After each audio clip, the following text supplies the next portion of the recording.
En este seminario vamos a desarrollar el tema farmacodermias. Soy la doctora María Gabriela Garrido, pertenezco a la Cátedra de Dermatología y también soy profesora titular de la Cátedra de Semiología. Según la OMS, una reacción adversa por drogas es un efecto nocivo o no deseado que aparece con dosis habituales utilizadas en el hombre para profilaxis, diagnóstico o tratamiento. Las farmacodermias son reacciones adversas por drogas que se expresan en la piel, mucosas, semimucosas y faneras, alterando su estructura y funciones. La piel es el órgano más accesible del cuerpo. Las manifestaciones cutáneas por efectos adversos de medicamentos son frecuentes. Representan alrededor de un 20% en los informes de accidentes medicamentosos. Se pueden presentar con formas clínicas diversas, afectando piel, mucosas y algunas también tienen compromiso sistémico. Pueden ser formas leves, como los rash cutáneos, o formas severas como la necrolisis epidérmica tóxica. Las farmacodermias son un desafío diagnóstico ya que pueden imitar a dermatosis de otras causas. Se clasifican según su mecanismo en inmunológicas y no inmunológicas. Las inmunológicas incluyen una variedad de dermatosis que no son específicas de una droga en particular. Por otro lado, son imprevisibles, a menos que ya exista un historial previo de alergia a una determinada droga. Por ejemplo, la alergia a la penicilina. No se puede predecir qué paciente va a hacer una reacción alérgica a este fármaco, excepto que ya tenga el antecedente. En este caso, los medicamentos actúan como aptenos, por lo que requieren una sensibilización previa. Dentro del grupo de las no inmunológicas, antes llamadas toxidermias, se presentan un grupo de dermatosis de naturaleza no alérgica y que son por lo tanto predecibles. Las farmacodermias predecibles representan el 80% de las reacciones cutáneas, son dosis dependiente en algunos casos y son acciones farmacológicas conocidas. Por ejemplo, si yo voy a administrar un anticoagulante, sé que ese paciente puede tener hemorragias. Las no predecibles están mediadas por un mecanismo inmunológico, representan el 20% de las reacciones cutáneas, hay una predisposición genética, no están relacionadas con la dosis y son acciones farmacológicas inesperadas. Pueden ser reacciones inmediatas, reacciones dependientes del complejo inmune o reacciones de hipersensibilidad tardía. Esta es una lista de las farmacodermias por un mecanismo no inmunológico. Dentro de ellas se encuentran las pigmentaciones, erupciones acneiformes, dermatitis por contacto, trastornos pilosos, cerosis, alteraciones mucosas y trastornos hemorragíparos. Las pigmentaciones o hipercromías son trastornos bastante comunes y los provoca una amplia variedad de medicamentos, entre ellos las tetraciclinas, minociclina, amiodarona, cloroquina, clorpromacina y dantoínas. Este grupo de drogas, como se ve en la imagen, da una coloración de tipo apizarrada. Generalmente está asociado a la exposición a la luz solar, por eso las lesiones aparecen en zonas fotoexpuestas. El melasma es una pigmentación de color amarronado que aparece en la zona malar o en la zona centrofacial y que se relaciona con la ingesta de anticonceptivos orales o en menor frecuencia con hormonas tiroideas. El melasma tiene también una fuerte relación con la exposición a la luz solar. La minociclina y las tetraciclinas producen una hiperpigmentación de color apizarrado y están en relación con la fotoexposición. Por lo tanto, como es un efecto predecible, tenemos que conocerlo para tratar de evitar la administración de estos fármacos en épocas de verano. Algunas pigmentaciones no se deben a una alteración de la melanina, sino por otros pigmentos depositados en la piel, como por ejemplo en este caso donde hay una hiperpigmentación de color amarronado por depósito de hierro por una inyección intramuscular. La clofazimina produce una hiperpigmentación cobriza por el depósito de microcristales de la droga, como se ve en la imagen de la derecha, dando un aspecto como de bronceado al paciente. La plata y el oro provocan pigmentaciones grisáceas por el depósito de sus sales. En la imagen de la izquierda se ve una hiperpigmentación de las uñas de forma lineal que es característico de la ZT. Este grupo de fármacos, las fluorquinolonas, tetraciclinas, clorpromacina, tiazida y los AINES como el ibuprofeno y el piroxicam, producen un efecto fotosensibilizante. Por lo tanto, con la ingesta del fármaco y la exposición a la luz solar, se puede observar una hiperpigmentación que se va a manifestar en las áreas fotoexpuestas. Estas áreas son la cara, el dorso de las manos, la zona del escote. Las erupciones acneiformes se denominan así por su semejanza con el acné, pero a diferencia de este, que es polimorfo y tiene como lesión elemental el comedón, las erupciones acneiformes son monomorfas y están constituidas por pústulas de milímetros de diámetro que localizan en la cara y o en el tronco. Los fármacos más frecuentemente asociados son los corticoides y la vitamina B12. Cuando se asocia al corticoide se lo llama acné corticoideo. También se puede ver asociado al litio, al magnesio y al ácido fólico. Hay un grupo nuevo de medicamentos denominados terapia dirigida que se utilizan como antineoplásicos y a diferencia de los quimioterápicos tradicionales tienen una acción selectiva sobre las células tumorales. Dentro de este grupo hay una droga que es el cetuximab, que es un inhibidor del factor de crecimiento epidérmico que característicamente da esta erupción acneiforme. Hay un grupo de sustancias y de fármacos que pueden producir dermatitis por contacto, como el mercurio, el yodo, el azufre, el nitrato de plata, el peróxido de benzoilo, el podofilino, el 5-fluoracilo. Las lesiones pueden ir desde un eritema o enrojecimiento con sensación de ardor y prurito hasta lesiones más importantes con vesículas e incluso ampollas muy pruriginosas. Esto depende del contactante, si es fuerte o débil. Muchas veces puede ser que un contactante débil pero usado a repetición genere también esta dermatitis de contacto. También puede suceder que procedimientos como fricciones pueden potenciar el efecto irritante del contactante. Los trastornos pilosos pueden ser hipertricosis, hirsutismo o alopecia. La hipertricosis es el crecimiento excesivo de vello en zonas donde normalmente crece. Se puede ver con el minoxidil, la ciclosporina o los anticonceptivos con progesterona. El hirsutismo es el crecimiento de pelo en mujeres en zonas de distribución androgénica. Es un vello grueso y pigmentado. Como podemos ver en las imágenes, por ejemplo, el crecimiento del vello en la mujer en zona de la barba, en la zona media inferior del abdomen. También algunos fármacos pueden dar hipertricosis de las pestañas. Los fármacos que dan hirsutismo son sobre todo las hormonas como progesterona y testosterona y el tamoxifeno. Los quimioterápicos antineoplásicos afectan la actividad del bulbo piloso, lo cual se manifiesta por una alopecia transitoria que puede ser difusa o generalizada. Dosis altas de vitamina A o de retinoides también puede producir una alopecia difusa. Los retinoides son un grupo de fármacos que se utilizan en tratamientos para el acné o para la psoriasis, entre otras patologías, y producen como efecto secundario una cerosis cutáneo-mucosa, que se va a ver como una descamación de la piel que a veces puede acompañarse de enrojecimiento y de prurito.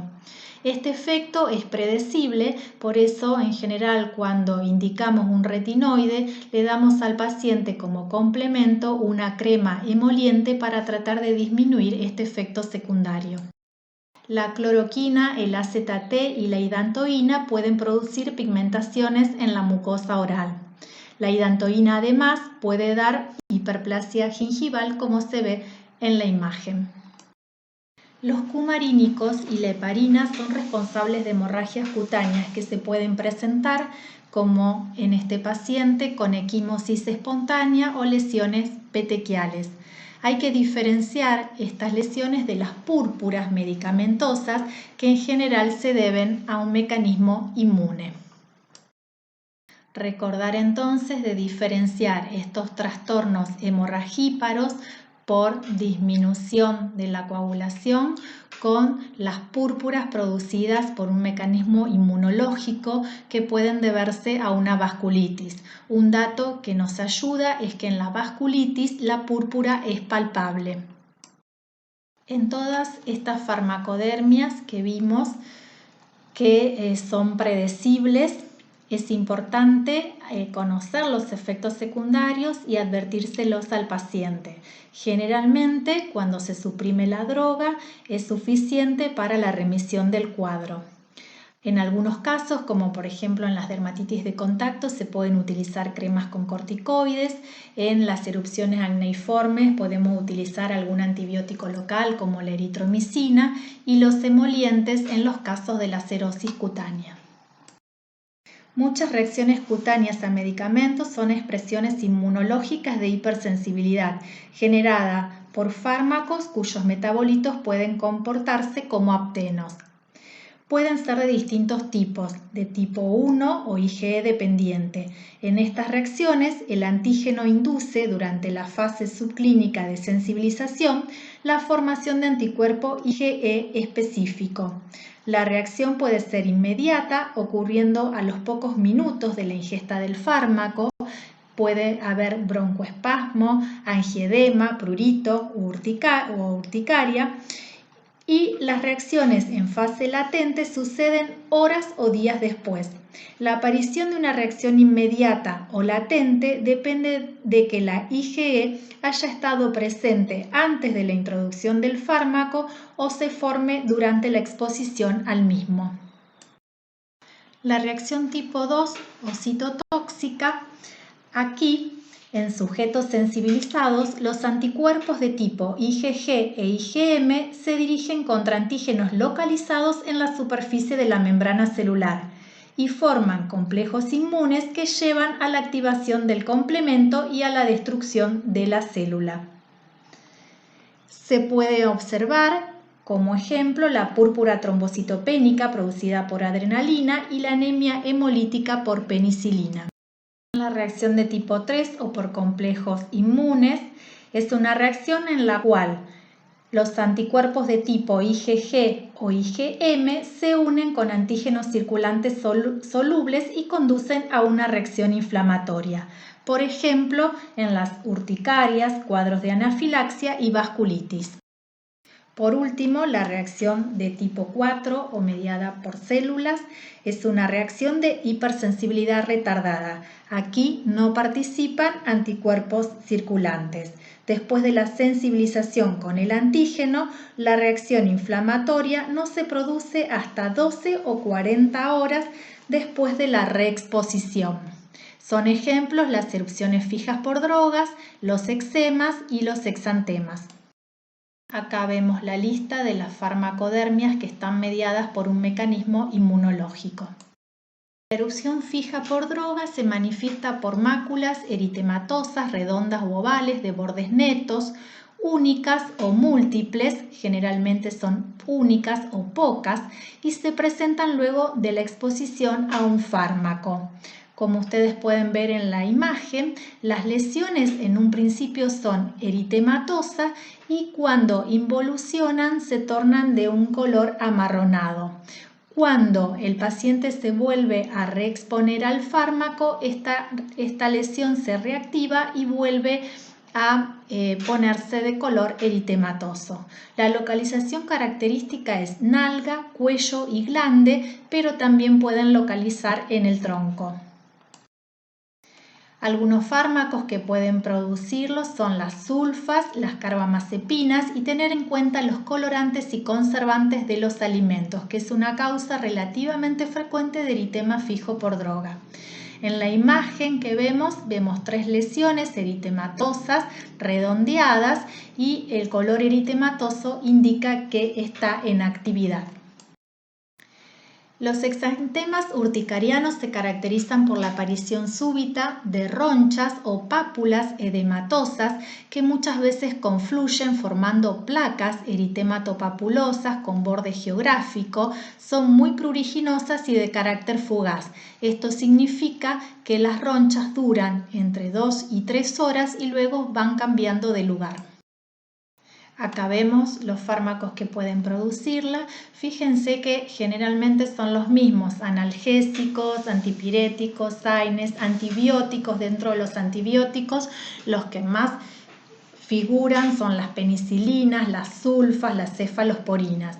Tenemos 2 tipos de urticaria, una más extensa y otra más leve. El angioedema es una urticaria profunda que afecta la dermis reticular y la hipodermis. Se acompaña de una sensación de dolor en lugar de prurito. El angioedema de Quincke es un angioedema que afecta mucosas de labios, lengua, laringe y los párpados, como pueden ver en las 2 imágenes. Los exantemas son erupciones maculopapulosas eritematosas que tienen tendencia a la confluencia, generalmente simétricas, y localizan en tronco extendiéndose hacia las extremidades. Pueden ser de tipo morbiliforme, formado por lesiones maculopapulares, o de tipo escarlatiniforme, con lesiones micromaculopapulares más confluyentes. Vemos acá nuevamente los distintos fármacos que pueden producir los exantemas. Volvemos a encontrar los antibióticos, los analgésicos. Acá agregamos el halopurinol. La eritrodermia es un eritema generalizado que abarca desde la cabeza hasta los pies sin respetar zonas de piel sana. La eritrodermia medicamentosa comienza con un eritema y en su evolución se produce un cuadro exfoliativo caracterizado por la descamación. Es un cuadro que puede ser grave, el paciente puede acompañarse, puede presentar síntomas generales y complicaciones hidroelectrolíticas. En algunos casos necesita internación. Pueden estar implicados antibióticos como las penicilinas y las sulfas y anticonvulsivantes como la carbamazepina y la hidantoína. Las reacciones fotoalérgicas deben diferenciarse de las reacciones fototóxicas. Se manifiestan en pacientes previamente sensibilizados y se presentan con una erupción eritematosa, edematosa o eczematosa en zonas fotoexpuestas. Generalmente aparece entre las 2 y las 6 horas después de la exposición. Pueden ser provocadas por productos tópicos o por la administración sistémica de algunos medicamentos como las tetraciclinas, gliciofulvinas, soralenos y tiazidas. Las púrpuras secundarias a vasculitis se presentan en miembros inferiores, son de tipo palpable, no desaparecen a la vitropresión. Estos pacientes pueden además presentar síntomas sistémicos como fiebre, malestar general, mialgias, artralgias, puede haber complicaciones renales o hepáticas. Se debe realizar diagnóstico diferencial con otras causas de vasculitis. El eritema nudoso se presenta con nódulos eritematosos, dolorosos de tipo contusiforme que localizan en la cara anterior de las piernas, no sobrepasando la línea de la rodilla. Tienen una distribución bilateral y simétrica y es consecuencia de un proceso inflamatorio localizado en la hipodermis. Son lesiones más palpables que visibles. Externamente se ve el eritema. Cuando palpamos la lesión, el paciente presenta dolor. Tienen tendencia a la recurrencia entre el 15 al 40% de los pacientes. El eritema nodoso se asocia frecuentemente con la ingesta de anticonceptivos orales, penicilinas, los antiinflamatorios no esteroides y tener en cuenta acá también sustancias como colorantes y conservantes de los alimentos, vacuna contra la hepatitis B y la BCG, que pueden ser causa de este eritema. Las farmacodermias que pueden presentarse con lesiones ampollares son el eritema polimorfo ampollar, el síndrome de Stevens-Johnson y la necrólisis epidérmica tóxica o síndrome de Lyell y el pénfigo medicamentoso.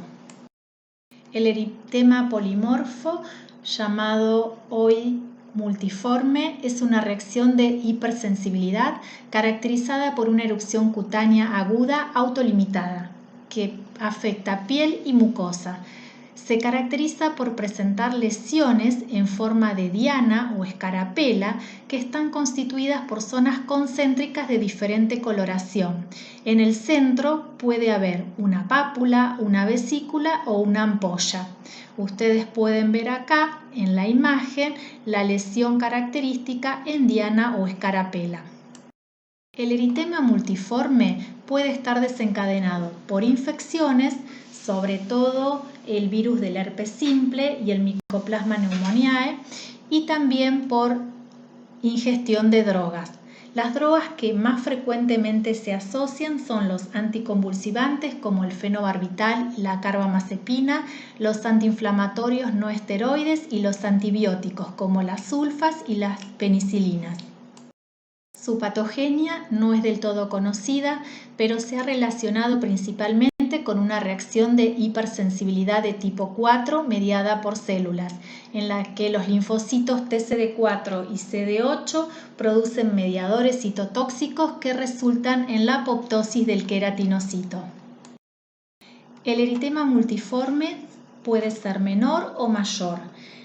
El eritema multiforme menor se caracteriza por presentar una erupción cutánea con las características mencionadas, con la lesión en forma de diana o escarapela, no presenta lesiones mucosas, en general es autolimitado, puede ser recurrente y la principal causa es el herpes simple. Puede estar asociado a fármacos o puede ser idiopático, pero la causa principal es el herpes simple. El eritema polimorfo o multiforme mayor, dentro de este grupo encontramos el síndrome de Stevens-Johnson y la necrólisis epidérmica tóxica o síndrome de Lyell. El síndrome de Stevens-Johnson es una forma grave con compromiso mucoso predominando sobre el cutáneo. Hay compromiso del estado general del paciente que puede presentar fiebres, artralgias, vómitos. En las mucosas se producen ampollas que se rompen con facilidad dejando una erosión dolorosa. En los labios estas erosiones se cubren con una costra hemática que es característica. Debido al dolor se dificulta la deglución. Además del compromiso de la mucosa oral, que se ve comprometido en el 90% de los casos, también se compromete la conjuntiva, la córnea y la mucosa genital. Por eso decimos que el compromiso es pluriorificial. Las secuelas más importantes se producen a nivel ocular, donde se puede provocar una dificultad para la visión. La superficie cutánea afectada oscila entre el 10 y el 30% de los casos de la superficie, y el síndrome de Stevens-Johnson junto con la necrólisis epidérmica son variantes con diversa gravedad de un mismo cuadro.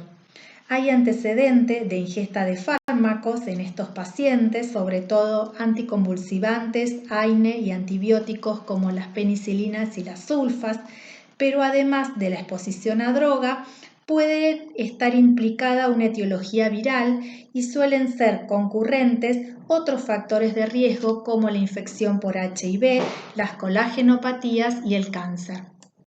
Recordemos entonces que en el síndrome de Stevens-Johnson predomina el compromiso mucoso sobre el cutáneo que puede haber síntomas sistémicos, prodrómicos, que aparezcan antes de las erosiones en mucosa o de las lesiones cutáneas. Las lesiones mucosas son dolorosas, lo característico es la costra hemática a nivel de los labios, como podemos ver en las imágenes, la inyección conjuntival, el compromiso pluriorificial. La superficie cutánea es de alrededor del 10 al 30%. La necrolisis epidérmica tóxica o enfermedad de Lyell es la forma más grave y letal. Se inicia con un eritema cutáneo de comienzo brusco, a veces con lesiones purpúricas. Poco después se desarrollan ampollas que se rompen, generando un despegamiento cutáneo en colgajo, como podemos ver en la imagen. Este cuadro se asemeja al de un gran quemado, por eso el nombre de dermatitis combustiforme. Las ampollas pueden tener contenido hemorrágico, seroso o cero hemorrágico. Cuando se rompen, queda una erosión generalizada. El signo de Nikolsky es positivo, esto es que al pasar un elemento romo sobre una piel aparentemente sana, se forma la ampolla. La deshidratación es rápida a causa de la pérdida de líquidos por la gran superficie afectada. Las mucosas también se encuentran comprometidas. El paciente se halla febril y con mal estado general. Casi siempre está el antecedente de una droga como desencadenante del cuadro, pero a diferencia del síndrome de Stevens-Johnson, la posibilidad de etiología viral es remota. Sin embargo, no es rara la concurrencia de otras enfermedades que alteren el estado inmunológico del paciente, como la infección por HIV, colagenopatías y cáncer. La extensión afectada comprende un 30% o más de la superficie cutánea, por ello que el riesgo de infección es alto. Otras complicaciones son el shock hipovolémico por la deshidratación, la insuficiencia renal, bronconeumopatías, coagulación intravascular diseminada, y el porcentaje de mortalidad es alto, del 15 al 30%. Recordemos entonces que la necrolisis epidérmica tóxica es una urgencia dermatológica. Acá tenemos algunos de los fármacos que pueden producirla. Son criterios de mal pronóstico en el síndrome polimorfo mayor, la edad mayor de 40 años, la taquicardia mayor a 120 latidos por minuto, la superficie cutánea afectada mayor del 10%, la insuficiencia renal, hiperglicemia, acidosis metabólica o presencia de malignidad asociada. Para repasar y aclarar la etiología, recordemos entonces que el eritema polimorfo menor, la causa más frecuentemente asociada es la infección por virus del herpes simple. En el síndrome de Stevens-Johnson, la causa más frecuente son los fármacos, pero existe una posibilidad de alguna etiología viral. En cambio, en la necrolisis epidérmica tóxica siempre está el antecedente de la ingesta del fármaco. El tratamiento del eritema polimorfo menor se realizará el tratamiento del herpes virus con aciclovir, tener en cuenta otras causas que pueden generarlo como aditivos alimentarios, infecciones, colagenopatías, y se pueden dar antihistamínicos solo o asociado a bajas dosis de corticoides. En las formas mayores, lo primero es la suspensión del fármaco.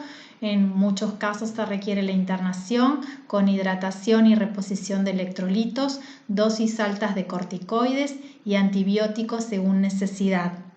Es importante la interconsulta con el servicio de oftalmología para evitar la aparición de sinequias oculares y de otras complicaciones. El síndrome de Lyell, el tratamiento del paciente es como si fuese un gran quemado. Es un tratamiento multidisciplinario y se puede administrar en algunos casos inmunoglobulina humana endovenosa o ciclosporina. Otra farmacodermia que puede presentarse con ampollas es el pénfigo medicamentoso. En este caso, el paciente presenta ampollas en el tronco y también pueden aparecer lesiones erosivas en cavidad oral y en otras mucosas. En general, la diferencia con el pénfigo común es que no responde a los tratamientos convencionales. En la mayoría de los casos responde a la suspensión del fármaco, aunque en algunos casos, una vez desarrollado, por más que se suspenda el fármaco, no responde. El fármaco más comúnmente implicado es la penicilamina. Por último, vamos a ver el DRESS. Este síndrome fue descrito por primera vez en 1996. Es una farmacodermia grave, potencialmente fatal, de etiología desconocida, y se caracteriza por presentar fiebre, exantema, adenopatías, alteraciones hematológicas y afectación visceral. El órgano más frecuentemente afectado es el hígado, seguido por riñones y pulmones. Suele ser producido por anticonvulsivantes, sulfonamidas y algunos antivirales, entre otros. Las manifestaciones clínicas suelen aparecer a las 2 u 8 semanas de la exposición al fármaco. El 90% de los casos presenta manifestaciones cutáneas que se presenta como un exantema maculopapular, pruriginoso, cefalocaudal y descamativo. Menos frecuentemente se puede presentar con una eritrodermia. Es característico el edema facial periorbitario junto con la presencia de fiebre como signos iniciales del DRESS. El compromiso mucoso es poco frecuente y en el caso de que esté se manifiesta como una queilitis, conjuntivitis, erosiones orales o genitales. La tríada característica es fiebre, que está presente en el 90 a 100% de los casos, el rash cutáneo y el compromiso de órganos internos. Este puede presentarse con alteraciones hematológicas. En el 50% de los casos los pacientes presentan eosinofilia y presencia de linfocitos atípicos, adenomegalias mayores a 2 centímetros en el 70% de los casos, hepatitis con hepatomegalia y aumento de las transaminasas al doble del valor normal, nefritis, neumonitis intersticial y carditis menos frecuentemente. La mortalidad es del 8 al 10% y ocurre en pacientes con severo compromiso multiorgánico. Acá vemos algunas imágenes del rash cutáneo, que como vemos no es muy específico, y sí lo característico, el edema facial y periorbitario.